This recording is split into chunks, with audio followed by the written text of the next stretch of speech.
everybody, it's Tommy Norman from the Nashville Blues and Roots Alliance with another artist interview. Today I'm going to be talking to Sean Mack McDonald, who is a young 22-year-old new face of the blues. He's from Augusta, Georgia, lives here in Nashville now. Started playing drums when he was 2, moved to piano when he was 4, then to guitar a few years later, and is an all-around blues musician and historian. Loves, B.B. King, Louis Jordan, all the greats. And we have a really great conversation that covers a whole landscape. He's very gracious with his time. Gave us a little bit over an hour. So if you like what you're hearing, please go to bluesandroots.org and subscribe to our newsletter. You can also join. All of your donations and membership dues go towards paying for things like our Blues in Schools program we're starting this year, and for expenses for holding our shows, anything we do for the International Blues Challenge, including the expenses to sending our acts to Memphis to compete, which we won this year. Piper and the Hard Times was our band competitor, and they won the whole thing. So congratulations to them as well. We haven't done an interview since then. So with that, I'd love for you to sit back and relax and listen to me and Sean Mack McDonald.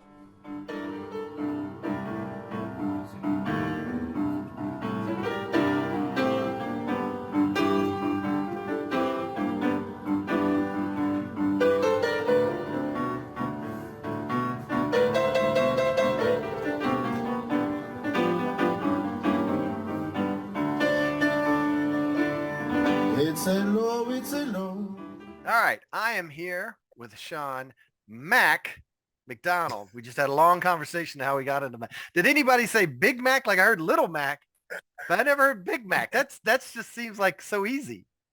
Well, a couple of folks tried it, and I said I had to message them directly and be like, "Look here, I Don't appreciate the sentiment. I ain't no hamburger, so I just no, prime no. rib you're talking about, not man, filet mignon. Give me something good. There we go. Yeah, So Sean, I first got introduced to you. I went to the Eric Gale show where you and Yates opened up. I don't think I've gained my hearing back after that show because I was in the front row. But I remember I knew Yates. I had interviewed Yates before, and I had not seen you yet. And you got up there, and man, you had the BB King stank face and all those licks. And I was like, "Who is that guy?" And I started following you, and then we started bumping into each other at the at the IBCs and places like that. And so I was like, I got to talk to this guy. So I appreciate you having time for us, and we're gonna start with. I know you started at an early age, so tell me, when you started playing and how you got into the blues. Well, first of all, thank you for having me, Tommy. This is really, really great opportunity, and I appreciate any interview opportunity I get. So I wanted to get that out the way. The way I got started doesn't even start with me. It goes back in the family, generations way before. So on both sides of especially on my father's side of the family, his mother and his father's side, my great grandfathers both played. On his dad's side, his name was Benny McDonald. Everybody called him Stony, and he had a brother named Leon who also played guitar. And their father, I think, owned a juke joint at one point. So they started out playing blues, and then they ended up going into the church. And then, so they basically took what blues licks they knew and put it into the church, and people liked it, of course. And then on his father, on my grandmother's side, my great grandfather played banjo, and he also played, they call it a string guitar, but it's basically a diddley bow. Mm-hmm. And so, and then, various people saying, one of the ancestors, they taught music around and stuff like that. And then, so when I came into the picture on July the 22nd, 26th, 2001, my father was a drummer, or he is a drummer. And so, but he used to play jazz music around the house when I was a baby. So that was what really got my attention, because he was playing it before I had even got here, when I was in the womb.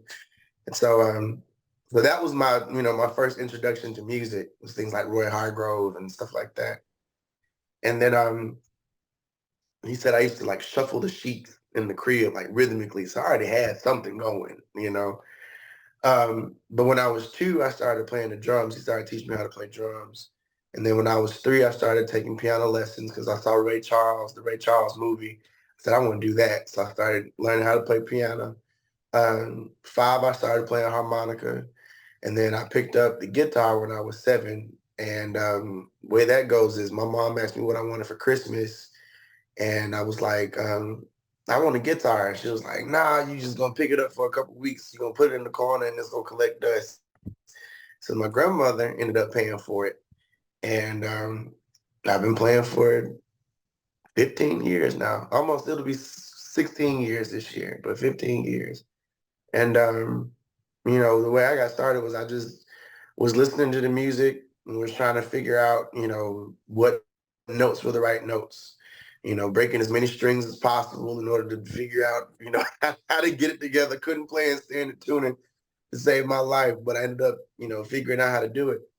Excuse me. And so, but yeah, that's how it happened, man. Just watching videos, listening to records and stuff like that. No really direct teacher. Um, my uncle Rick Calloway, who was one of the guys that ended up, making me, want to learn how to play. I was like, I want to learn how to play Jailhouse Rock. He kind of showed me a little bit, but that was about it, man. And so how do you get to, so we have jazz in the house. We've got influences all around. Who are the first kind of blues guys that start going, that's the music that calls to me? Yeah. So um, the reason it was, I think the reason why I was so attracted to it at such a young age was because I heard things that I heard in jazz, and I heard things that I also heard in church as well, because I grew up in church, singing in church. And so, like there were guys like uh, Muddy and Chuck Berry and BB, of course, who I got to meet when I was 8. Um, that all that kind of stuff had a lasting impression on me. And a lot of and even going further back before I started playing guitar, my dad showed me, like I said, various musicians, but it was guys like Screaming Jay Hawkins and James Brown and Fats Domino. Of course, being from Augusta, Georgia, you have to be some kind of James Brown fan, being from that same city. But yeah, just those were like the main guys. I already had, an older sense of music than the people I grew up around, but those are the main guys. Robert Johnson, Sunhouse, Right. stuff like that. And I've heard you mention before some of those kind of almost that straddle jazz and blues, like Louis Jordan and guys like that, Mm-hmm. or Mm-hmm. that could be jazz, but also jump blues kind of stuff. Absolutely. And you can definitely hear kind of all of that. Like I've seen you play, a couple of times now, and like at times you're like, oh, that's more of the kind of pure blues, but then like oh, that's the rockin' stuff. You've got a nice little mix in there. It kind of depends on who you're Absolutely. with. I see you play with Yates, and he kind of does that style, and then I see you with Stephen Hall, and you can kind of okay, we're gonna do that thing, and we're gonna go there. Yeah. Well, I think that as a musician, you should be very versatile, and what it is that you're doing. Like a lot of the guys that I really dig, you know, excuse me, I love um the usual guy, all the Albert Kings and BBs and Freddie and Stevie Ray and all the guys that everybody that gets named over and over and over and over again. But that's also a problem because there are so many great guitar players that don't get as much recognition, which is one of the things that I preach a lot about, here lately. Because so many people have been trying to figure out, why you play, like who you listen to and blah blah blah. And there are a lot of these obscure guitar players like Pete Guitar Lewis and Bill Jennings and Tiny Grimes and all these jump blues guitar players from the Oklahoma, Texas, that kind of area sometimes, and they've gone out to Texas or gone out to California and made a name for themselves and things like that. So um, But I think the reason I do that, like you said, straddling the fence, it can go either way. So it's like if I'm feeling raw and raucous, then that's what I'll play. But if I want to be a whole lot smoother, then you can do that as well. But just have some versatility. Right. And it does seem, now when I hear this new generation of people coming, like, so for my generation, everybody sounded like Steve Ray because, in the 80s, Hmm. that's who, like, he kind of led the resurgence. And now, you have people coming out that are a little bit more, you're seeing a little bit more diverseness in it. And I think Hmm. I think I even saw a post you were talking about, like Kingfish got a little flack because he kind of, poked fun at that. And then people are like, well, you kind of do a little serious thing, but he does the same thing too. He can do that soulful and a little bit more traditional, Hmm. do the rock thing. I think second you have a Strat and you sound rockish, they're like, oh, you're Steve Ray guy. Yeah. Exactly. And the second you get a big fat guitar and play that, those little riffs, they're like, oh, you're a BB King guy. And And there's that's the so much in and between. absolutely, like when I pick up Strats, I don't think of. I mean, I do think of Stevie Ray, of course, because like I said, he was one of the guys. He was the reason I wanted to play a Strat in the first place. Um, but as I got older, I was like, well, mid 50s BB King played a Strat. Johnny Guitar Watson played a Strat. Um, Al Green played a Strat. They're like these people that, like I said, they get glossed over, and so excuse me, it's a lot of ways that it can go, and I just think that like I said, like you said with Kingfish, man, he plays a lot of crazy stuff that people just look at the rock thing, and it's like, man, dig those chords he's playing. Like dig the arpeggios that he's using in some of his playing, because a lot of that goes into what makes up his sound. Like it may sound rockish because he's using a whole lot of distortion, which is by all means, if that's your thing, then that's your thing. But it's we saw each other on the boat, and he said we were playing together, and I told him, I said, man, I need to learn that lick you got going from from the 1 to the 5. However, it was this jazzy thing. He's like, man, that's West Montgomery.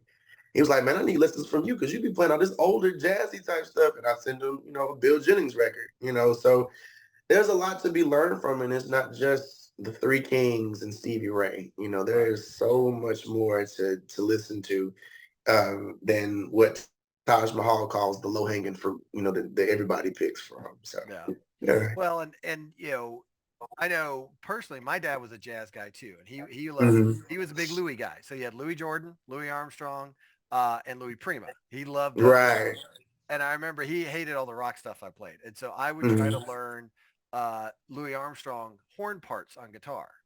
So like 6'4" is one of my favorite songs, one of his favorite songs, and all the hot sixes and sevens records, and Hmm. that that was kind of a fun thing to kind of, because that was unusual, to kind Hmm. of emulate that, and it's so it's I've noticed with this the new group of people coming out, the influences are a lot more widespread, and it's really nice. Like you said with Kingfish, did he do like he did some songs for one of the Marvel things, and it was soul stuff, Luke Cage, yeah. Yeah, Luke Cage, that's right, because he was in the club. So I mean, Hmm. it's neat to see that versatility. Let me ask you this. So every time, I kind of have, when I go into a guitar shop and I pick up a new guitar, you have those kind of riffs. You're like, all right, this is my favorite riff to play on a guitar to see if I like it or not. Hmm. What's some of those favorite riffs you play? I give you a brand new, Gibson, 335 off the shelf, and you're like, let me test it out. What's your go-to? Usually, and also it depends on the guitar too. Um, Usually it'll be like a jump shuffle type thing, just to see if that's if it works for that. And a lot of the times the guitars that I'll pick, they work for that. So um, but even then it'll be like chordal stuff, you know. Um, because I like I love R&B music too. So guys like R&B jazz guys like Spanky Alfred. And these are all names that a lot of people don't know. But But now they'll go um, look up you know, after they hear it. exactly, exactly. Um, excuse me. So things like that. Um, but yeah, usually like jump shuffles and lump shuffles, and if it's a telly, then I'll do stuff like uh, uh Sugarfoot Rag, or Jimmy Bryant, or if you're trying to approximate Jimmy Bryant or Jerry Reed or Chet Atkins and stuff like that, because that's a lot of the stuff that I like too Right. as well. So, um, but yeah, just figuring, or Motown type soul and James Brown type parts. So it just depends Right. on how I'm feeling at that point in time, who's in the room, and there's a lot of things that go into that. True. True. All right, let's talk about getting to Nashville. So Augusta, Georgia, and I'm assuming you came for school because I know you went to MTSU. Is that what brought you here, or were you here before that? I I came up for school. So I went to MT and majored in audio production, and my first minor was music, but I think because I was here, um, I think it was something about the amount of classes I took or something. I can't remember the exact reason why, but I had to switch my minor from being just music to music industry, which is a problem because now I look at the industry a whole lot different, because they had people here who were actually working in the industry and telling you how it worked, and so I was like, this ain't as lucrative as I thought it was, but it is what it is. So we ended up coming up for school. And on top of that, I knew that I wanted to be, it worked out because at first I was going to go to Howard up in DC. And, that was a bit too far. And I was like, well, I can go to school in Georgia. But I was like, well, everybody else that I graduated school with is going to most likely is going to a school in Georgia. I don't want to see y'all for another 4 or 5 years. So, uh, so I said, well, I can go to Tennessee. My cousin graduated from here. He was telling us about the program, how good of a recording industry program they had, and so I said, well, that's not bad, and it's far enough to where I can have space, and I have family up here, so if I need somebody, it's not like I have to call back to Georgia for anything, unless necessary, and so but it was far enough to have space and close enough to where if my folks need to get their hands on me, they could. And then it was close enough to Nashville where it's like, if I want to go into work, it's only a 45-minute drive.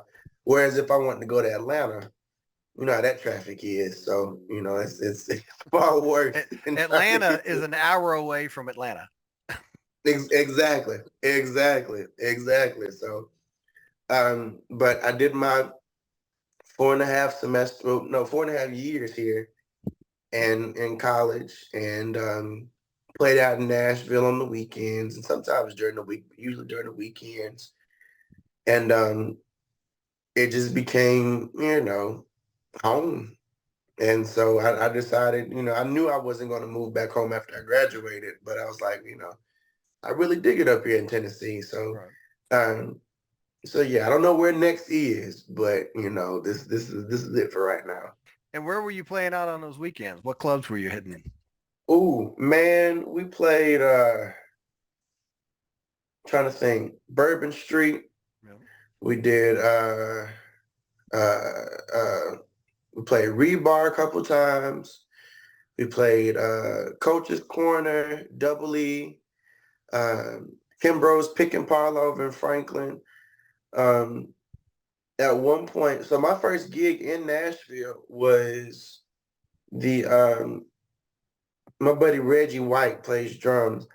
He called me one day. He said, "Man, I'm going to Nashville. You want to come play?" So we played at this bar that he was working at called Big Shots over on Second Avenue, and it was me, him, and this guy John Cage, who that was the guy who I was going to play with at all these different places. And Cage he used to do bouncing, and so he was at Big Shots, had this wireless microphone on. This is like in the in the middle of the afternoon, so it wasn't a lot of people there, but there were people coming in, and he would be singing and taking IDs at the same time. And people wouldn't realize it because they were so focused on getting into the bar, but he was right there singing at them. So, but yeah, that was how I got started in Nashville. So tell me what, now that you're, you know, this is kind of full time. This is what you're doing.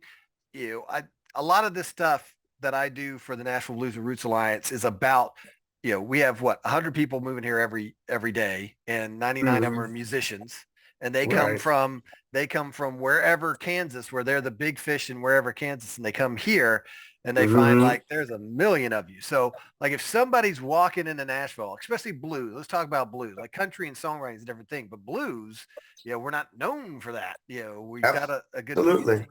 So somebody's just coming into town, they call you up, say, Sean, I'm coming into town. What should I know about the Nashville blues scene? Ooh, that's a tough one. Also, this is to advertise for friends as well. Um, Mondays, we have Blue Mondays, so it's the actual Blue Monday gig over at the Five Spot, which is somewhere else I played in Nashville. But the Five Spot with Patrick Sweeney and McKinley James and Jason Smack, so they have that, and then Yates has his set over at the Bluebird. He took over for Michael Henderson, who we just recently lost last year, who was a great singer, slide guitar player, and could also play in the style of Albert Collins. And so those are the main two that I consider. Oh, and then on Wednesdays, Joe McMahon does. He has a set over at the East Side Bowl, and let me see who else. It's a lot of friends of mine that do stuff on, throughout the week as far as Right. blues is concerned. At the same time, though, um, you have these jams around the city, and I know you know what I'm talking about. But you have these jams and these people who will, these lawyers turn blues guitar players With the $3,000 guitar. Yeah. with a $3,000 guitar Yeah. and a $50 sound. It's and that's not to knock folks from that. Like, man, it's such a weird scene because I wasn't in Nashville as often.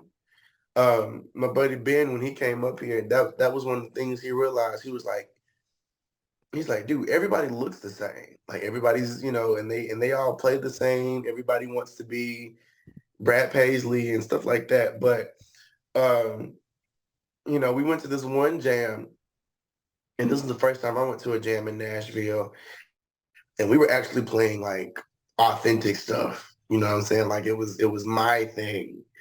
And you had all these folks going up and doing Sweet Home Chicago and Red House and Thriller's Gone and I was like, it is what it is. Like one dude came in, had a whole outfit on, had his guitar case, and only came in to take pictures, and then he left. I was like, I wanted to hear how he sounded. So so it's little things like that. You be careful about little things like that because people who swear up and down they can play and then they get up and then do what they do and it's not exactly what you thought it was. So and I swear, I tell people all the time, especially when I went to the IBCs, it's like I've been spoiled by good musicians and good music. So I know it, at least I know what good sounds like, Right. but that's neither here nor there. So. But it is a thing because I was born and raised here, and it wasn't until I started traveling other places that I realized everybody doesn't play music. You know, you know, the guy who pumps my gas is a great guitar player. Yeah. Mm-hmm. Um, and Mm-hmm. so I will say, and I do love the jam scene. That's kind of my thing. Like I love to come in, do my 3 songs, and get out. I don't have to load in. I don't have to load out. I don't have to worry about anything, and it's fun. And like you said, there's a mixed bag you'll get. There's some great players in there, and it's also, Absolutely. you know, in Nashville, I can walk up and say it's a blues shuffle in A, 1, 4, and 5. It's got a quick 4 and a stop in the 5, and everybody goes, okay. Mm-hmm. I go to Portland and I say that, and I did, and they go, I don't know what that means. uh And so there is kind of an interesting thing in Nashville of in the jam scene there, but it's a definitely a mix, and but I advise a lot of people coming to go to the jams because you'll find people. I've seen so Absolutely. many people come in and I connect with you and da da da, and there's so many people I didn't see make that band or that connection, and then they go on to wherever they're going. And that's been like Meg Williams and Travis Boland, who are on our board. I remember them coming into town. They went through different, and then they got married, and now they're a band and go out. And Leilani Kilgore, when she came into town, Mm-hmm. hit all the jams. And so it's a good kind of, you know, show your stuff, find some people. But it's like, also the big thing is Nashville is you don't come to Nashville to get famous. You come to Nashville to meet people, and then you go That's right. elsewhere and play and get famous. And then you come back to Nashville with your cred, and then you get to do stuff. That's it. I mean, you hitting the nail on the head. It was I realized that too. You know what I'm saying? Like, and that was the thing. So coming from where I come from, there aren't a lot of guitar players in Augusta. So it's one thing to be one of the baddest guitar players in Augusta, Georgia. That's cool because there aren't a lot of people, especially playing the stuff that I play. The guys that really played it were either old and retired, and they would come out and play every once in a while, or they were dead. So here I am, 14, 15, 16 years old, playing this blues and stuff like that. And, not a lot of people are playing it. And so that set me apart. And plus I was able, like I said, fitting in at church, fitting in R&B gigs and playing all that stuff too. So I could catch on quick to certain things. So that was good. But it's a different thing to be a good guitar player in somewhere like Nashville, because this is a guitar player's town. Like this Right. is where that's where people come to show off and and all that stuff. And like you said, you don't come over here to get famous. It can happen, but you don't necessarily do it. You come here, get your connections, BMI, ask all that stuff. You do all of that. Then you go out on the road, make your name for yourself, and then you come back when people actually know you. And it's like, okay, I remember you from the jams down in Perkins Right. Street, So little things like that, man. Right. It's a never ending cycle of just Yeah. that all the time, So It, it is yeah. it is an interesting Nashville, a very uniquely Nashville thing. Like I don't call myself a guitar player in Nashville. When I go out of this place, oh yeah, I'm a guitar player. But in Nashville, I'm like I own guitars. But I'll go Yeah. to the Underdog, and there's Guthrie Trapp and Lou McCreary ripping Hmm. it, and I'm like, well, I don't even, that's not even like we're playing the same instrument. So Absolutely. interesting place. So let's talk about then. You then get this, these tours in Europe and South America. And I watched a lot of the videos of there, just how they just ate it up. They were just loving it. So tell me about, I've heard friends of mine who have gone and done these tours about these blues communities that are out there that are so, uh, uh, you know, just starving for this, for the music. It is one of the weirdest things ever. Like coming from coming from the culture of people that started the music, and it not really being appreciated because of what's popular now. So when I was a kid, anytime I would play gigs, it wouldn't be people that looked like me. Um, I mean that to say, like, people my age. That's what I mean to say. It wouldn't be people around my age and things Right. like that. But even up here, usually there aren't a lot of people that look like me, and so it's kind of like, it's kind of depressing, because it's like, this is the stuff that I love, and this is the stuff that I primarily play. So I first started doing like big gigs once I got to college. First one was in 2019 with the King Biscuit Festival. And then after a while, I slowed down a bit because I was in college. And I told people, I was like, well, if you really want me to come out to these places, wait until I get my degree so I can actually travel out, and things like that. And so when 2022 hit, which is the year I graduated, because I was still doing gigs all throughout, from 2018 to 2022. We had, like I said, I did the Juke Joint Festival with Kirk. We also had the Carolina Blues Festival with it was me, John Tavius Willis, Stephen Hall, J Hop, Vanessa Collier was there, Mr. Sip was there, and it was the Young Black and Blues. That was the theme. So we did that. Um, what else happened that year? Then a little later on, I did the East Side Kings Festival in Austin, and then I did the King Biscuit Festival again. And so all these folks were trying to get me to come to all these places, and I was like, I can't stop everything that I'm doing while I'm in college to travel out to Brazil and Australia and all that stuff. So I kept telling folks, wait till I get out of college, wait till I get my passport. And so people would message me on mainly on Facebook to get me to come out, and that's how Adrian Flores got a hold of me so I could do the South America tour. While I was on the road with Adrian, this guy named JB Rodriguez was getting together I think it was a 10-day tour over in Spain and Holland, which was my first European tour. And then Eddie Stout, who runs he's over the East Side Kings Festival in Texas. He said, well, we did this one, and then we have the Lucerne Blues Festival in Switzerland. So I went there last year. So this was all in the span of a year.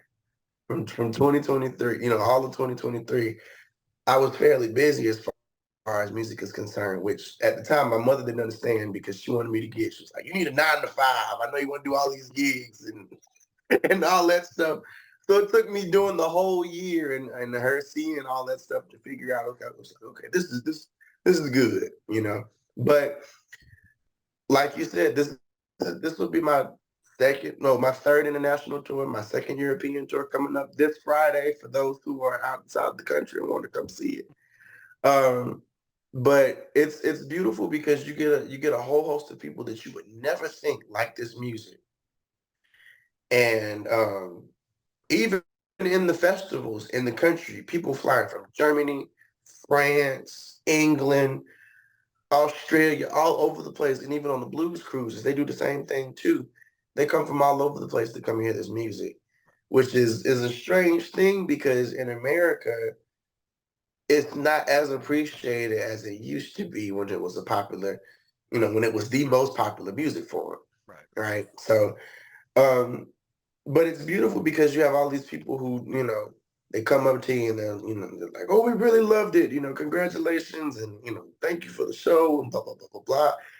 And you can sit there and have them in the palm of your hand for as long as you playing. And then, it's wonderful. So I really do dig being able to go outside the country and do what I like doing. Plus, I'm the first person in the family to go out, especially traveling outside the country to do something like this. Usually it was folks getting the military. So this is fun for me. Well, it is interesting. Blues it's so interesting that it's had so many revivals. Mm-hmm.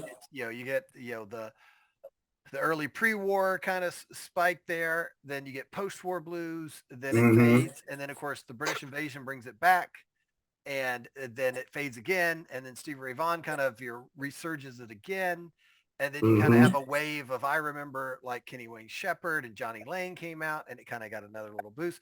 It's always kind of centered around, a new group of people coming out. And I look at the people that, yourself and the people I've watched you play with, like there's just sometimes I see a stage that you're on that is you and Matthias and Steven and David, all these people. I'm like, oh my God, it's so exciting to see this next wave coming through. And to your point, when you talk about having like at the IBC, that is the mecca of everybody. Like it's so interesting to see so many people from so many different places. And it's kind of like, you don't know what you have, Exactly. Exactly. The appreciation is crazy. So let's move into that. Let's talk about, so with all this new, these new tours, you're getting to play with a lot of new people and things like that. What's been kind of your biggest pinch me moment of, I can't believe I'm doing this. I can't believe I'm either playing with this person or I'm playing here or I'm in this situation that I wouldn't have imagined before. I think every time I get to go up on stage and play blues, it's a pinch me moment. Because like I said, I started playing piano when I was 3. So I remember being in the room trying to learn Ray Charles and Little Richard and Fats Domino, all these boogie woogie riffs. And then I remember when I was 7, getting done with my homework as fast as possible so that I could play my guitar for as long as I was going to be able to play it. So, and I tell people this all the time, it boggles my mind that I've gotten to the point where people are paying euros and whatever their whatever their money system is, they're paying that whatever amount of money they have to pay to come and see me. But it's been a lot of pinch me moments, like when I met BB King. I was still a kid, but still I was like, dang, I'm sitting here talking to this man. And then being able to be up on stage with my friends who play this music, and you have all these people from all these different places that are just sitting there watching. It's like a big family reunion. But you have, like the Blues Cruise was a pinch me moment. The BMAs was a big pinch me moment because I played on Dylan Triplett's record, and Dylan's album got nominated for a BMA. And so we go up there and we play our little set for the actual show. And then when they listed when they call out the artist for Best Emerging Artist Album, it was Dylan's album and Yates's album were both nominated. And so I was like, well, either way, I'm gonna celebrate because both of my friends, were so. But when they called out Dylan's album, I jumped up and hollered at the top of my lungs because I was like, I'm on a BMA award winning the album. So that was one. Switzerland was another one, because it was just this was a big festival over there. So being able to do that. The most recent one was my last trip, which was to Chicago. I had never been to Chicago, and actually stayed in Chicago. I went to the airport, and that was about it before that. But we did the University of Chicago Folk Festival, and about 60 years before I was on stage, Lil Walter was on the same stage.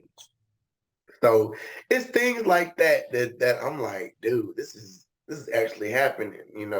That little country boy from Augusta, Georgia, is now traveling all over the world and making folks happy with his guitar playing. And that's something that I pray about all the time before I go on stage, whether it's said or it's just a thought. I ask that every note that I play and every note that I sing is a blessing and makes somebody feel good in the audience. So that's a pinch me moment in itself if they like it that much. So yeah.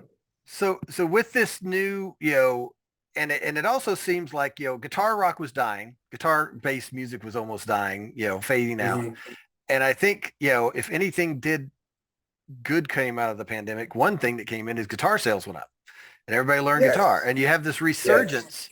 Because I see, like I said, there, you and I were talking about, like, especially in Nashville, there's this group of people that you could say that their formative teenage or adult years were at that time that are now Mm-hmm. coming out and playing. Grace Bowers and Danny Garwood and all these guys. And so I'm kind of excited to see, as that matures, if there's going to be kind of a resurgence just in not only in blues, but guitar-based music. So when you think about that, all right, not that, the show on your shoulders is keeping the blues alive, but it is a little bit, like we said, there's resurgences, what do Mm-hmm. you, when, and you probably don't, like when you guys sit around and you're with all these, people that are in this resurgence, you probably don't think we're keeping the blues alive. We're just playing with our friends. But what do you think about that all right, do you feel that like, I owe something to get this music back out there and get it back to the, to people, to make it popular, to get people my age, your age, interested in it again? Absolutely. And this was before I started really touring for real. We would do local shows in Murfreesboro and in Nashville, especially in Murfreesboro if I was playing, doing solo shows where I was leading the band. We try and get as many college kids out to the shows as possible. And that's also to balance out between people that come to listen to the shows, people that come to get drunk. So there's that. And pay But money. exactly. Either way, you bring it in somebody. You want to get that gig again, so you don't want all your musicians friends who have no money and can't pay for stuff and Exactly. sit in the back with their arms crossed. You need all those people Exactly. paying for drinks. You call as many folks. We've had plenty of times. I've been promoting shows and had to call friends, and it's been times where it wasn't that. So, but anyways, but yeah, like it's so funny to me because it's a constant thought where it's like you go back and you watch videos from the events and things like that, and I'm forward thinking, very futuristic. So I'm like, man, this is gonna be one hell of a story to tell my kids and my grandkids and stuff like that. So it's like, oh, this is the night that, you know, me, John Tavius Willis, Marquise Knox, and Keith Johnson were all on the same stage together. Or this is the night that me and Yates McKendry opened up for Eric Gales. And it's like, we're doing our part to keep a very ancestral tradition going, because this is, that's one of the things that a lot of people don't understand. This is just deeper than some guitar solos. This is a long-standing tradition that goes back centuries and centuries, even before the blues was the blues. We're just telling stories, and so to be a part of that tradition and that legacy is one of the most. It's a beautiful feeling. Just thinking about that and how I'm doing my part. It may not sound like a griot from West Africa, but it has its roots in that. So it's so cool to know that me and friends of mine like Steven and Kingfish and John Tavius, we all play a part in that. We're just doing it at this point in time, in 2024. So yeah, but it's crazy to think that we're the ones that are being watched, and for a while it was even weirder because I was the youngest face of it for a minute. And then Harold Davenport came along and took my place, and I was a little mad about that. But that's my baby. I love Harold. That's my boy. But yeah, we just being 16, 17, 18 and having folks from all over the country watch you and all over the world watch you. Like Paul Oster's got his eye on you. Taj Mahal's got his eye on you. All these people that you look up to, and they're watching what you're doing and they like what you're doing. Their feeling is unmatched, man. It's an unmatched feeling. So that's one more part about this, and then we'll move on to some gear stuff in a second. Because this is when I was at the IBC, at the IBC, I love the IBC, but then I also, it's a challenge, and someone has to win and somebody has to lose. Now, I was happy this year because our band won, Piper in the Hard Time, shout out. But it is a thing of, I sometimes worry about the challenge part of it because it also seems like it gatekeeps a little bit. Because blues is the highest thing you're ranked on in the scoring, and blues, there's a very kind of idea of what that could be.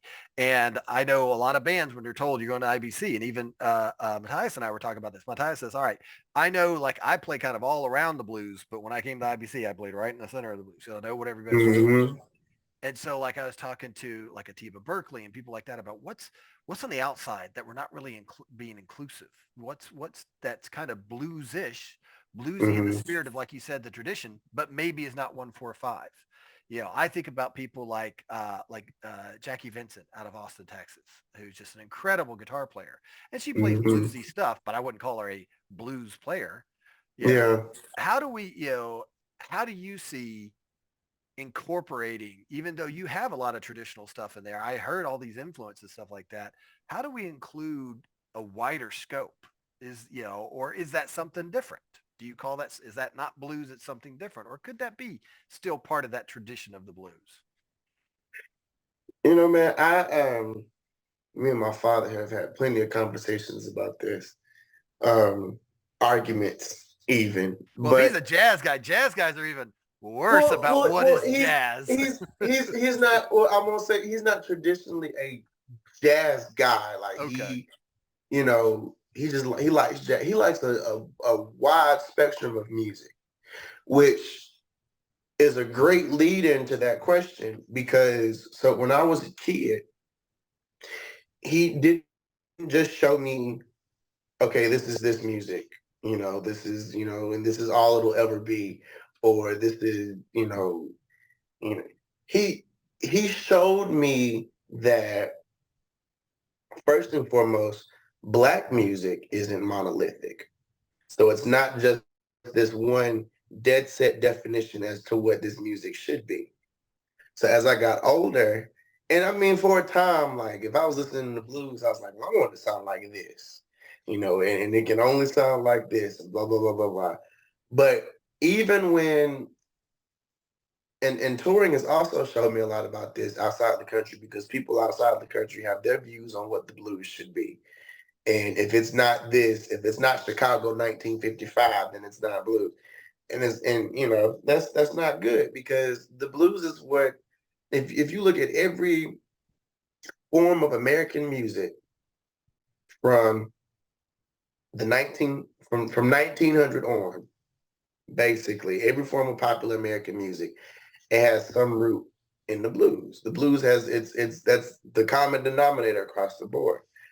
So you have all these different influences that will come in, and a lot of people will accept it, a lot of people don't accept it, which is a good and a bad thing. I have my views on what I like for blues to sound like, and I love traditional stuff. I love the stuff from the West Coast.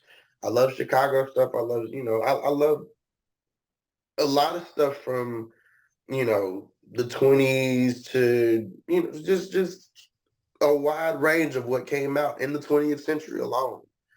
Um, but at the same time, when you have people who are trying to all these different opinions as to what the blues should sound like, and this, that, and the other, and then things are different, and like the IBCs it was a good experience because I got to meet a lot of people and all that stuff. But at the same time, I was like, everybody sounds the same. So everybody was doing the blues rock, Stevie Ray influence, thing. And I was like, okay, that's cool, but like, if somebody's gonna do anything different, you have soul blues and so I'm not particularly. Well, I'm not gonna say that I'm not the one to say what it should sound like, but I mean, it could be a whole myriad of things. But at this, like I said, blues isn't a monolith.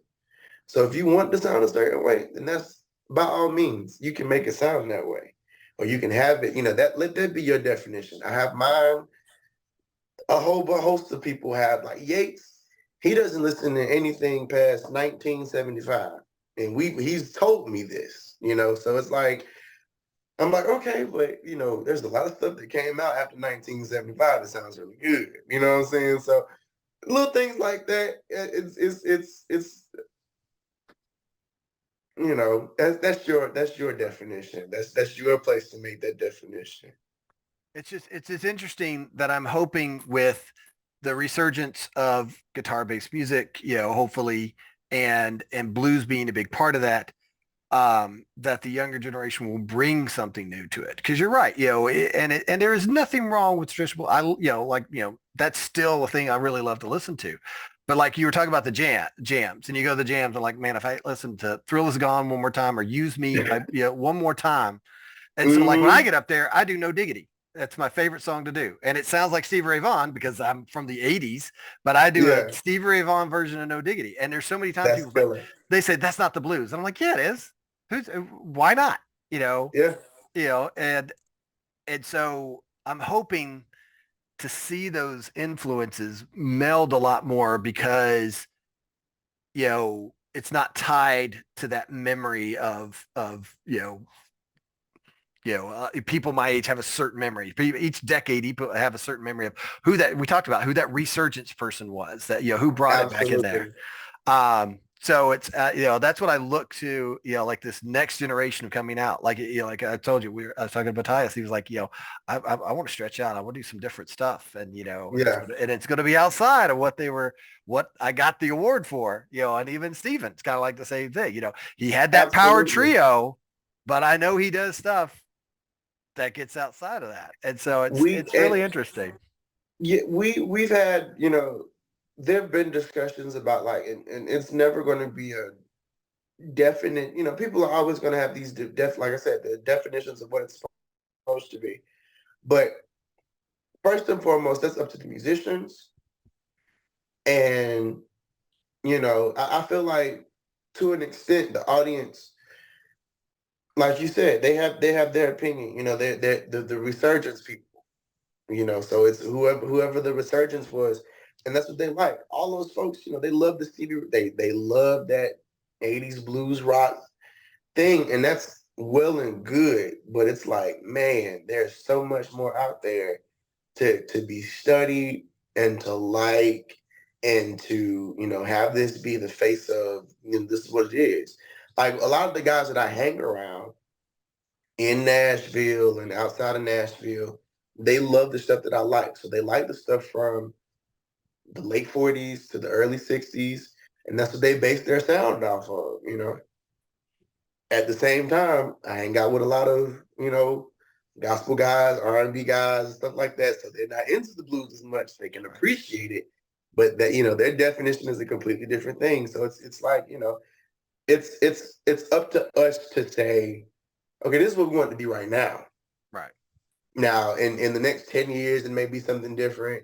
Next 20 years, it's definitely going to be something different.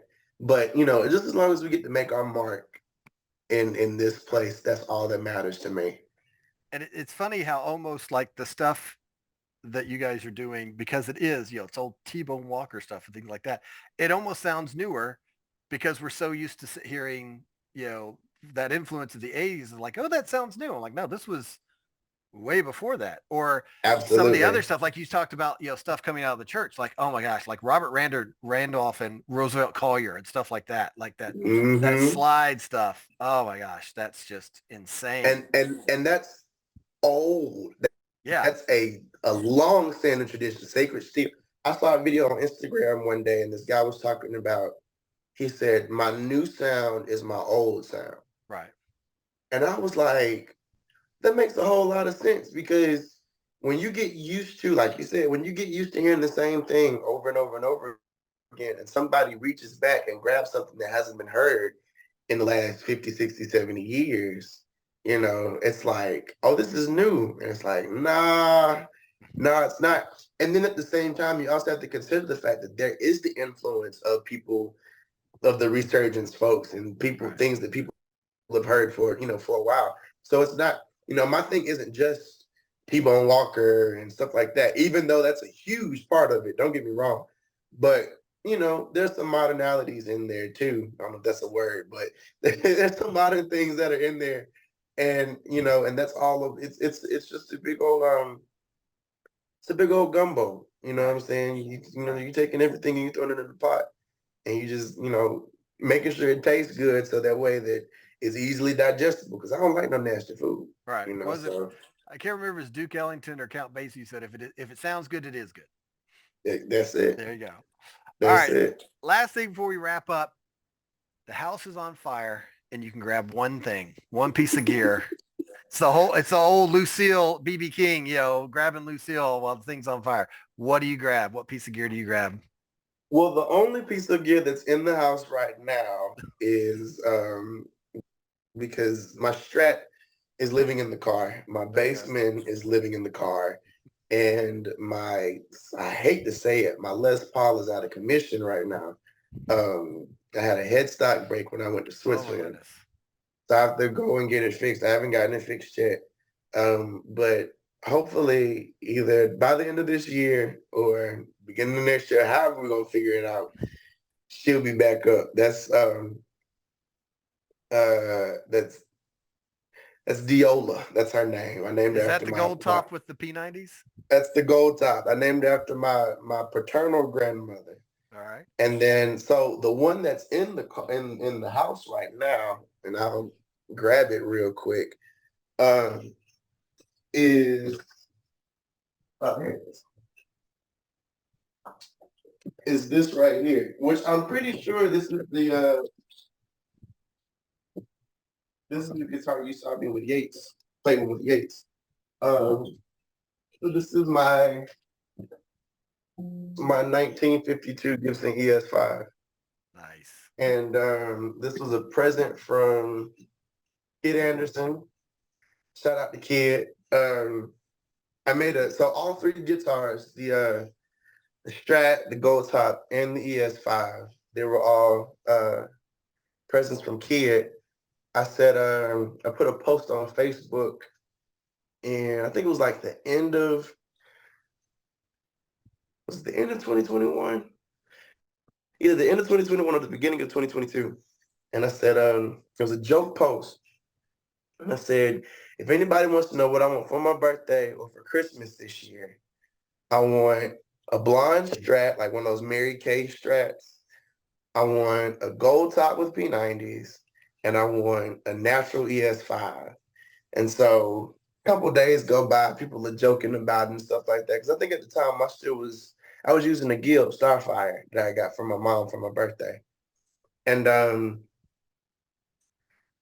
kid sends me a message on Facebook and it says, will you settle for non-blondes? And I was like, yeah, I'm not gonna be the type to turn down dream guitars because they ain't the right color. So he ended up sending a Stratocaster first. It's a 62 reissue body with a Ventera 50s neck. Because he took the original neck off of it. It was rosewood. And he was like, I have an attachment to this neck. I really like this neck, so I'm gonna keep it. I'm gonna replace it with this one. And I actually prefer the maple neck on a Sunburst Strat. And plus, it's because it has the three-tone body. It looks like a 58. So it looks like Buddy Guy's old Sunburst Strat. Um, the gold top, which was my baby, I took that everywhere. And um, it's a 2019 gold top, and he put the phase switch in it, so it can go in and out of phase as well. And then this one, he said like it belonged to some LA session guy or something like that, and they rescued it and put it back together. And so what's so funny about it is when he sent the pictures to me, I was like, that's really, in my head, I'm like, that's really clean. And then when I got it, it's got all these dings and all these cracks. There's one right here and over here and just all over the place and all this checking. But it plays like a dream. I have it set up with 11 gauge flat wounds right now. And I also have 10 gauge flat wounds on my Les Paul and round wounds on my Strat. But it just sounds really good acoustically. Like this is the one that I keep around the house and just play. Right. So yeah, man, this one doesn't go out unless we're driving somewhere and I'm able to keep an eye on the dogs. I've never flown with this guitar, and I don't think I ever will. So, but yeah, this is Miss Mary. I named this after my maternal grandmother. So yeah, so this is it looks good to be 72, Well, and it's also great. You mentioned how, and this is another thing that I've seen a common thing with the blues community. Just the other day, a band, I won't call them out because they were, keeping this kind of quiet, but they were, looking to tour and, they booked some things, but they were going to have to fly and they're a big band and we're going to be able to do it. And just a fan just said, hey, come with me. And he bought him a Sprinter van and paid everything and said, here you go tour. Just the blues community, there is something, we talked about kind of who the crowd is and stuff like that, but old rich white dudes got a lot of money and they like to give it away. And so, there is that's kind of a nice thing about it is that it is a very, generous community and they love to see, like just, like when people will give an instrument of just, I want to see it played. I want to see it played in the hands of somebody who can make it play the way I want to hear it. And it's just, you hear that all the time. Yeah. When I when I got it, um, my dad was mad because he was like, man, you begging on Facebook for blah blah blah blah blah. I was like, Pops, it was a joke, and somebody took it serious, And he was like, well, what does he want in return for it? And I was like, nothing, you know. And kid made that plain. He was like, I'm not gonna go and post about it on Facebook that I Yeah. did this or whatever because that's gonna take away from the fact that I did it. And it's not for my attention. He said, I him and because he plays with Rick Estrin. He said, me and Rick really believe in you and Yeah. what you do as a musician, and we love the stuff that you do as a musician. And so he was like, any way that we can make your dream come true, we're gonna do it. And that really meant the most to me because it's like as somebody who um you you grow up in a family where the village takes care of the child. It's really heartwarming to see, especially in a business like this where everybody is such a dog eat dog world. Right. Um, but folks will, for him to say something like that, and that's what means the most to me. I don't, you know, if you think I'm one of the best guitar players, that's great. If you don't, that's fine. I really don't care. But what matters to me is the people that I like me, and they do stuff that that shows their appreciation, whether it could be from sending guitars and stuff that I would have never thought that I would have had this early. I was like, let me at least get some money first so I can pay for my own. But the comments are just enough.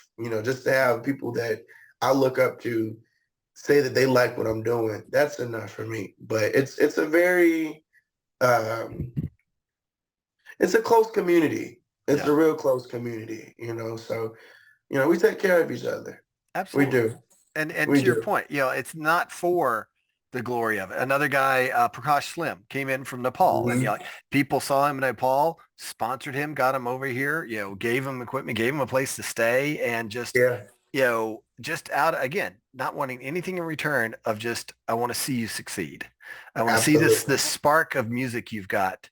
I want to see it grow. And that's, that is something very special to this group. I'm sure it happens in certain areas, but it's something that I think pretty unique I've seen in the blues community. It's very Absolutely. generous. All right. Absolutely. Well, I have taken up a lot of your time and I appreciate you being so generous with it. So next is the European tour, right? What's Next is after? the European Where are you tour. going on this tour? All right, so I'm leaving on Friday. Um, we're going to, where is it? France. This will be my first time in France. Belgium, this will also be my debut in Belgium, and Holland. Like I said, we went to Holland on the first European tour. There was only two shows. I don't think I really don't think I think there's only one show this time in the Netherlands. So, but a majority of the tour is in France, and then we have like Okay. two shows in Belgium. But I'm really excited, just to, like I said, just to be able to do this kind of stuff and have it be something that I love doing. It's a passion of mine. I've been playing since I was knee high to a grasshopper. So just to see this kind of stuff unfold, these are all of my prayers and dreams come true. So but I'm really excited for this one just because France is new. It's something that I've always said that I want to go to France and make that's a part of my travel bucket list. So to be able to play and do it, that's fine. Right. But yeah, we've got it's a 2 week tour, Okay. doing 2 weeks, and a good bit of that, I'm gonna be off like a couple days, but Get to enjoy it a yeah, little bit. Yeah. What's up when you absolutely. get back? When you get back, what are you doing? When I get back, I have to go down to Mississippi for a couple days. They're doing a birthday party for my friend Tuffy. Um, Tuffy, I think it's Muhammad Waller. I think that's her name. Sister Farr. That's what her real name is Sister Farr, but we call her Tuffy. And so she's doing a little birthday thing down at Club Ebony in Mississippi. And so that's towards the end of March. And then April, um, I'm going on the road for I think it's the 1st to the 6th with backing up Dylan Triplett, who's opening for Kingfish. Okay. And then later that month, I have two shows close to home. One's in South Carolina and the other one's in Atlanta. 19th and the 20th of April with John Namath, who I've been out, I was out on the road with him a good bit last year. And then we're doing another thing in May in Pennsylvania. We had another festival on the 24th and the 25th of May. When's the Sean McDonald album coming out? When are you going to squeeze Sean that in? McDonald. Well, the Sean McDonald single is we're I ain't gonna say too much, but we're working on. That's coming. All right, getting this stuff together. I worked with last year, right after I did the IBC showcase with Yates. I had a flight to New Orleans to go run, do some sessions with Big John Atkinson, who is from Tennessee, moved out to California for a while, was playing with Kim Wilson, came back. He's over Big Tone Records and Big Tone Studios. So he had a studio out in Bristol. And then he's actually the guy that produced Kim's I'm pretty sure, he recorded Kim's last two albums. So great sound of stuff, all this old equipment, stuff from the 40s and 50s and 60s and stuff. So it's like we recorded all these vintage mics, all these vintage tape machines and preamps. We recorded the tape, and then the tape goes into the laptop. And so now you got your files and stuff like that. So I've been sitting on it for a year, and he told me, he said, man, it's been a year. We need to go ahead and get something out. So I'm just trying to figure out what I want to release, how I want to release it. That's also my perfectionist-based procrastination, because I want to make sure it's good and make sure all my ducks are in a row. So, but sooner or later, all right, between this year and next year, something's got to come out, because I need to get a little change in my pocket anyway. So. Right. So where can we find you online to hear the announcement when that comes out? Where's the best place to send people to find you? So my Facebook page, I have two Facebook pages. One is just Mack McDonald. It's MackMcDonald, like the restaurant without the apostrophe S. That's my personal page, and I have a professional page that's Sean Mack McDonald. And then on Instagram, I'm Mack McDonald Official. And yeah, that's it. Okay. That's it. And then also on YouTube is Sean Mack McDonald as well. And we'll put all the links up for everybody to find as well. Thank you, because that's a mouthful to say. It is. Nobody has to memorize it. We'll give links to everybody. All right. Indeed. Yes, indeed. Mack, I appreciate it. Sean, not Big Mac, little Mac. Either way. Just Mack. Just Mack. Nothing else. Just Mack. Mr. Mack. Yes, indeed. Mr. Mack. Yes, Mr. Mack was in there at one point in time. Yes, it was. That'll work. I appreciate it. This was a great conversation. I appreciate you doing this for the Nashville Blues and Roots Alliance. We support you. We're loving what you're doing, and great to see you out there. And we can't wait for the next thing to come out, man. Thank you so much, Tommy, and thank you. Like I said, thank you for the opportunity. Thank you to the Nashville Blues Alliance. I really appreciate it. This has been a blast, man. Can't wait for the next one. Absolutely.